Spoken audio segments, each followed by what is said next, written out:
Hello students, UPPCS prelim series 2021 को start करते हैं और आज के जो 10 मोस्ट एक्सपेक्टेड क्वेश्चंस हैं उनको डिस्कस करते हैं। स्टूडेंट, आज के सभी क्वेश्चंस इंडियन पॉलिटी से रिलेटेड हैं और आज का पहला क्वेश्चन है, in how many days Rajya Sabha has to return money bill to Lok Sabha. पहले क्वेश्चन में पूछा गया है कि कितने दिनों में राज्यसभा को लोकसभा में जो मनी बिल है उसको रिटर्न करना होता है। स्टूडेंट, इसका आंसर है विद इन 14 डेज़। राज्यसभा को 14 डेज़ के अंदर जो मनी बिल है उसको लोकसभा को रिटर्न करना होता है। इसके बाद नेक्स्ट क्वेश्चन है, who presides over the joint session of the both of the houses of the parliament. दूसरे क्वेश्चन में पूछा गया है कि पार्लियामेंट के दोनों ही सदनों की जो जॉइंट मीटिंग होती है, जो जॉइंट सेशन होता है, उसकी अध्यक्षता किसके द्वारा की जाती है, उसको प्रिसाइड किसके द्वारा किया जाता है। स्टूडेंट, जो पार्लियामेंट के दोनों हाउसेस का जॉइंट सेशन होता है उसकी जो प्रेसिडेंटशिप है, जो उसकी अध्यक्षता है, वो स्पीकर ऑफ द लोकसभा के द्वारा की जाती है। इसके बाद नेक्स्ट क्वेश्चन है, money bill is introduced in. इसमें पूछा गया है कि मनी बिल को कहाँ पर इंट्रोड्यूस किया जाता है।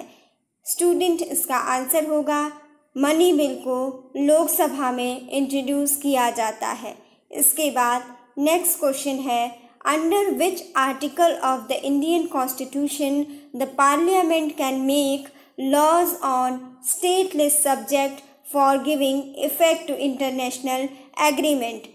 इसमें पूछा गया है कि ऐसा हमारे कॉन्स्टिट्यूशन का कौन सा आर्टिकल है जिसमें ये प्रोविज़न किया गया है कि पार्लियामेंट स्टेट लिस्ट के सब्जेक्ट में किसी भी इंटरनेशनल एग्रीमेंट को इम्प्लीमेंट करने के लिए किसी भी स्टेट लिस्ट के सब्जेक्ट में लॉज का फॉर्मेशन कर सकती है। स्टूडेंट, ये प्रोविज़न हमारे कॉन्स्टिट्यूशन के आर्टिकल 253 में दिया है। जबकि स्टूडेंट, हम इंडियन पॉलिटी की अपनी लेक्चर सीरीज़ में जो सेंटर स्टेट रिलेशंस को स्टडी कर रहे हैं, चैप्टर 14 हमारा उसमें चल रहा है, तो उसमें हमने पढ़ा था कि जो हमारी पार्लियामेंट है उसको स्टेट लिस्ट के अंदर जब इंटरनेशनल एग्रीमेंट को इम्प्लीमेंट कराना होता है तो उसके लिए वो स्टेट लिस्ट के सब्जेक्ट के अंदर किसी भी लॉ का फॉर्मेशन कर सकती है। और इसके लिए जो आर्टिकल है वो आर्टिकल नंबर 253 हमारे कॉन्स्टिट्यूशन में दिया गया है। स्टूडेंट, इसके बाद नेक्स्ट क्वेश्चन है, the first joint meeting of both houses of the Indian parliament was held in connection with. इसमें पूछा गया है कि पार्लियामेंट के दोनों ही सदनों की यानी दोनों हाउसेस की जो पहली जॉइंट मीटिंग हुई थी उसका सब्जेक्ट है वो किससे रिलेटेड था। स्टूडेंट, इसका आंसर है कि जो इंडियन पार्लियामेंट के दोनों सदनों की यानी दोनों हाउसेस की जो फर्स्ट जॉइंट मीटिंग हुई थी उसका जो मैटर था, उसका जो सब्जेक्ट था वो था डोरी अबॉलिशन बिल। डोरी अबॉलिशन बिल को लेकर हमारे इंडियन पार्लियामेंट में पहली बार फर्स्ट जॉइंट मीटिंग हुई थी दोनों ही पार्लियामेंट के दोनों ही हाउसेस की। इसके बाद नेक्स्ट क्वेश्चन है, who decides whether A bill is money bill और नॉट। स्टूडेंट, इसमें पूछा गया है कि कोई भी बिल मनी बिल है या नहीं। इस चीज़ को डिसाइड करने की अथॉरिटी किसके पास रहती है। स्टूडेंट, इसका आंसर है स्पीकर ऑफ द लोकसभा। जो लोकसभा के स्पीकर होते हैं वही डिसाइड करते हैं कि कोई भी बिल मनी बिल होगा या नहीं। इसके बाद नेक्स्ट क्वेश्चन है, under which taxes the total amount payable by an individual is limited by the constitution। Student, इसमें पूछा गया है कि ऐसे कौन से टैक्सेस हैं जिसमें कि किसी भी इंडिविजुअल के द्वारा जो टोटल अमाउंट है टैक्स का जो पे किया जाना है वो लिमिट किया गया है कॉन्स्टिट्यूशन के द्वारा। स्टूडेंट, इसका आंसर है tax on profession, trade and callings. Student जो भी अगर किसी इंडिविजुअल पर्सन को जो भी उसको टैक्स देना होता है, चाहे वो म्यूनिसिपैलिटीज़ के द्वारा लिया जाए, चाहे वो टैक्स स्टेट गवर्नमेंट के द्वारा लिया जाए, तो उसमें ये देखना होता है कि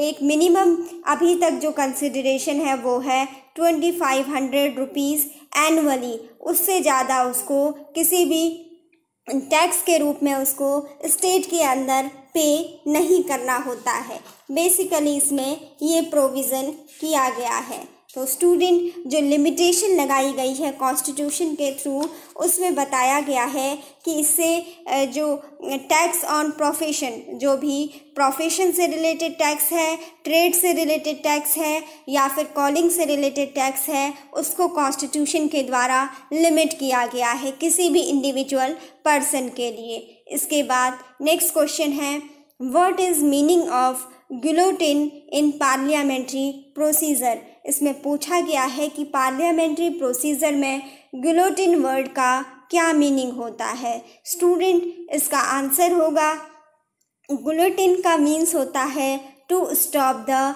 debate on the bill. Student guillotine basically closure, जो कि वहाँ पर जो भी क्या है पार्लियामेंट में अगर किसी भी बेसिकली ये जो क्लोजर मोशन है उसका ही एक टाइप होता है। बेसिकली 4 टाइप्स के क्लोजर मोशन होते हैं, उसमें से एक गिलोटिन भी होता है। गिलोटिन का मीन्स है कि to stop the debate on the bill.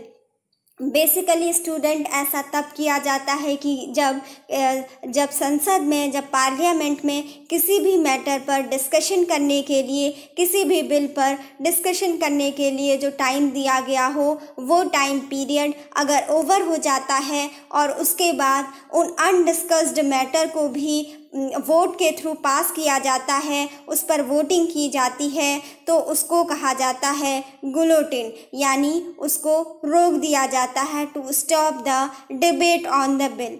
ये कहलाता है गिलोटिन, जो कि क्लोजर मोशन का ही एक प्रकार है। स्टूडेंट इसके बाद नेक्स्ट क्वेश्चन है, the consultative committee of members of parliament for railway zones is constituted bye.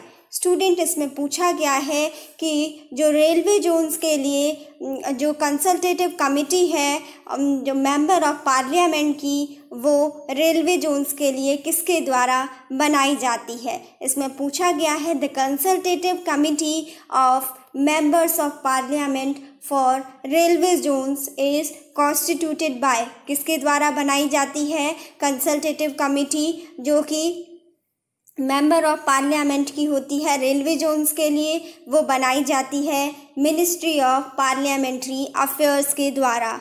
Ministry of parliamentary affairs के द्वारा जो consultative committee of members of parliament है, वो रेलवे जोन्स के लिए बनाई जाती है मिनिस्ट्री ऑफ पार्लियामेंट्री अफेयर्स के द्वारा। स्टूडेंट इसके बाद आज की सीरीज़ का जो लास्ट क्वेश्चन है उसमें पूछा गया है, which is the largest committee of the Indian parliament.